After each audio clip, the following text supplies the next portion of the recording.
देखिए, आज हम ये बात कर रहे हैं कि जब घर में कोई नवजात आता है, बेटा जन्म लेता है या बेटी जन्म लेती है, तो एक नए जीवन का सृजन होता है, एक नया जीवन शुरू होता है। उसमें बहुत सारी बातों का ध्यान अगर बच्चे के जन्म लेने पर आप करें तो बच्चे का जीवन बेहतर हो सकता है। सबसे महत्वपूर्ण बात है बच्चे के जन्म का समय। किस समय आपके बच्चे ने जन्म लिया है, ये बहुत इंपॉर्टेंट है। देखिए, सामान्य स्थितियों में किसी बच्चे के जन्म का समय आप डिसाइड नहीं कर सकते। सामान्यतः ऐसा संभव नहीं है।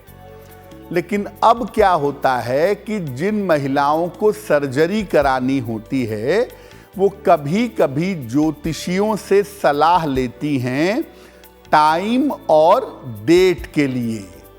तो अगर ऐसा अवसर है आपके पास तो सोच समझकर समय का चुनाव करना चाहिए। किसी बच्चे का जन्म अगर मध्य दोपहर में हो, अभिजित मुहूर्त होता है उस समय, या मध्य रात्रि में हो, उस समय भी अभिजित मुहूर्त होता है, उसको सबसे ज्यादा उत्तम माना जाता है। जब सूर्य अस्त हो रहा हो, उस समय का जन्म बच्चे के लिए कदापि अच्छा नहीं होता। जिन बच्चों का जन्म सूर्यास्त के समय होता है, आप अवश्य देखिएगा कि उनको जीवन भर उतार चढ़ाव झेलना पड़ता है और स्वास्थ्य की समस्याएं उनके साथ लगी रहती हैं। जब सूर्यास्त का जन्म होगा तो सूर्य आ जाएगा सप्तम भाव में। सप्तम भाव काल पुरुष की तुला राशि है और वहां पर सूर्य सर्वाधिक कमजोर होता है। इसीलिए अब आपके हाथ में देखिए ज्यादा कुछ होता नहीं है। अब बच्चे का जन्म ही अगर सूर्यास्त के समय हो गया तो आप कुछ नहीं कर सकते। लेकिन अगर आप टाइम डिसाइड कर रहे हैं तो सूर्यास्त के समय से आपको बचना जरूर चाहिए। पहले हमने ये जाना कि बच्चे का जन्म समय कितना ज्यादा इंपॉर्टेंट होता है। अब दूसरी जो महत्वपूर्ण चीज है वो है जन्म का नक्षत्र। बच्चे ने किस नक्षत्र में जन्म लिया है।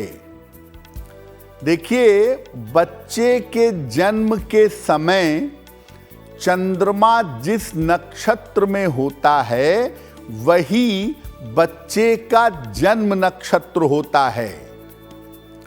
मान लिया बच्चे के जन्म के समय चंद्रमा शतभिषा नक्षत्र में था तो बच्चे का जन्म नक्षत्र होगा शतभिषा। अगर बच्चे का जन्म मूल नक्षत्र में हुआ है, अश्विनी में हुआ, अश्लेषा में हुआ, मघा में हुआ, ज्येष्ठा में हुआ, मूल में हुआ या रेवती में हुआ, 6 मूल संज्ञक नक्षत्र हैं। अगर इसमें किसी में भी जन्म हुआ है तो विशेष सावधानी रखनी होगी।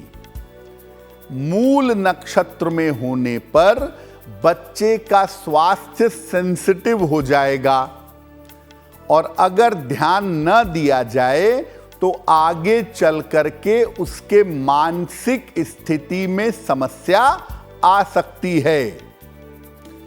ऐसी स्थिति में तुरंत जन्म लेने के 27 दिन बाद वही नक्षत्र आता है, तुरंत उस मूल नक्षत्र की शांति करवानी चाहिए।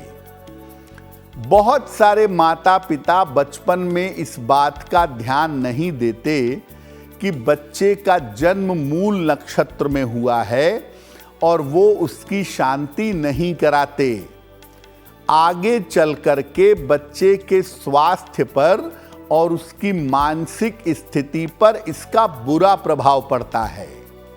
तो जब आपको पता चल जाए, पूरे विधि विधान से मूल नक्षत्र की शांति करवाइए, नहीं तो ये आपके बच्चे के स्वास्थ्य को और उसकी मानसिक स्थिति को समय समय पर खराब करता रहेगा। अगर आप मुझसे जुड़ करके अपनी समस्याओं का समाधान चाहते हैं और चाहते हैं कि आपकी समस्याओं को ज्योतिष के माध्यम से सुलझाया जाए, तो आप हमसे संपर्क कर सकते हैं, जुड़ सकते हैं एस्ट्रो तक पर।